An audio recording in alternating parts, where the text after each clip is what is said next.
Power Rangers Turbo marca uno de los momentos más extraños, arriesgados y para muchos más polémicos en la historia de la franquicia, porque aunque intentó reinventar la serie con una nueva dirección, terminó convirtiéndose en una etapa de transición que evidenció problemas internos, decisiones cuestionables y una desconexión clara con la audiencia.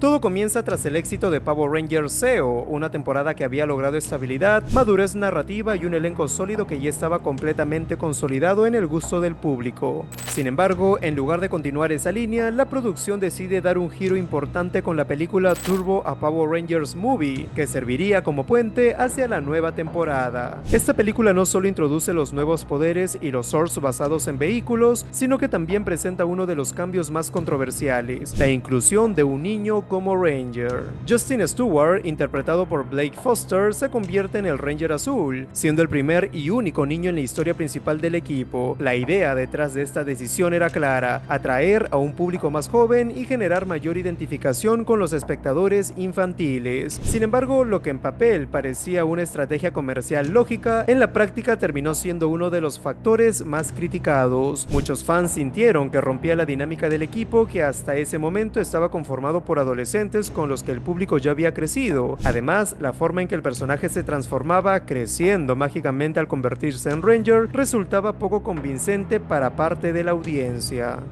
La temporada Turbo arranca oficialmente tomando elementos de la película, pero desde sus primeros episodios se empieza a notar un cambio en el tono.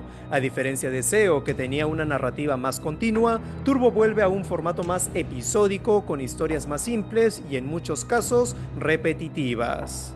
Esto no sería necesariamente un problema si estuviera bien ejecutado, pero la sensación general era que la serie había retrocedido en madurez. La villana principal, Divatox, aunque tenía momentos entretenidos, era percibida más como un personaje cómico que como una amenaza real, lo que reducía la tensión en los conflictos. Detrás de cámaras, la situación tampoco era del todo estable. Algunos actores ya sentían desgaste tras varios años en la franquicia, y esto influiría directamente en uno de los cambios más drásticos de la temporada. A mitad de Turbo ocurre algo que muy pocas series se atreven a hacer: se reemplaza prácticamente a todo el elenco principal. Tommy, Kat, Adam y Tanya dejan el equipo, siendo sustituidos por nuevos personajes: TJ, Cassie, Carlos y Ashley. Este cambio, aunque narrativamente se justifica como una transferencia de poderes, generó un impacto fuerte en la audiencia. Para muchos fans, Tommy Oliver era el rostro de Power Rangers y su salida marcó un antes y un después. La llegada del nuevo equipo fue una apuesta por refrescar la serie, pero también evidenció otro problema: la falta de desarrollo previo de estos personajes. Aunque algunos como TJ lograron ganarse el cariño del público con el tiempo, la transición fue brusca y no todos los espectadores conectaron de inmediato. En términos de audiencia, Turbo comenzó a mostrar señales de desgaste, el rating empezó a bajar y la percepción general era que la serie había perdido parte de su esencia. Otro aspecto que influyó fue la manera en que se realizaba la producción.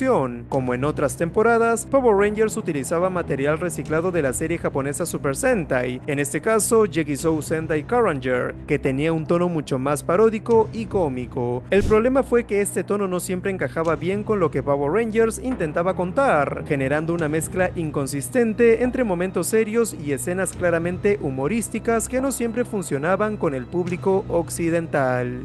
En cuanto a la recepción de los fans, muchos coincidían en que Turbo no estaba a la altura de sus predecesoras. Se criticaba la falta de continuidad, la simplicidad de los guiones y sobre todo decisiones como la inclusión del Ranger niño y la salida del elenco original. Algunos actores, años después, han comentado en entrevistas que eran conscientes de estos problemas durante la grabación y que incluso ellos sentían que la serie estaba pasando por una etapa complicada.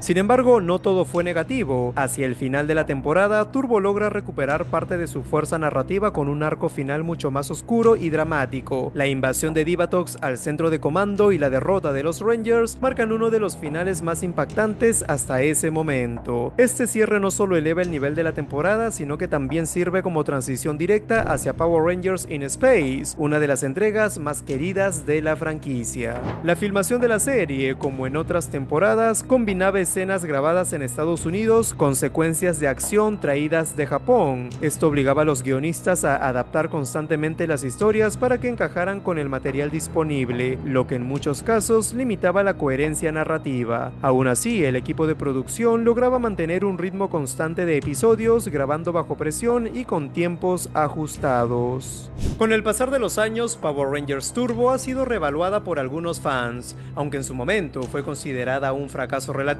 hoy se le reconoce como una temporada de transición necesaria para que la franquicia pudiera reinventarse. Sin Turbo probablemente no habría existido el éxito posterior de In Space, que logró rescatar la saga en un momento crítico. En resumen, Power Rangers Turbo es una temporada que refleja tanto los riesgos como los errores de intentar cambiar una fórmula que ya funcionaba. Introdujo ideas nuevas, algunas acertadas y otras no tanto, pero sobre todo dejó claro que la conexión con el público es fundamental. Fue una etapa donde la franquicia tambaleó, perdió parte de su identidad, pero también encontró el camino para evolucionar. Y aunque no sea la favorita de muchos, su importancia dentro de la historia de Power Rangers es innegable, porque demuestra que incluso en sus momentos más débiles, la saga siempre encontró la manera de seguir adelante.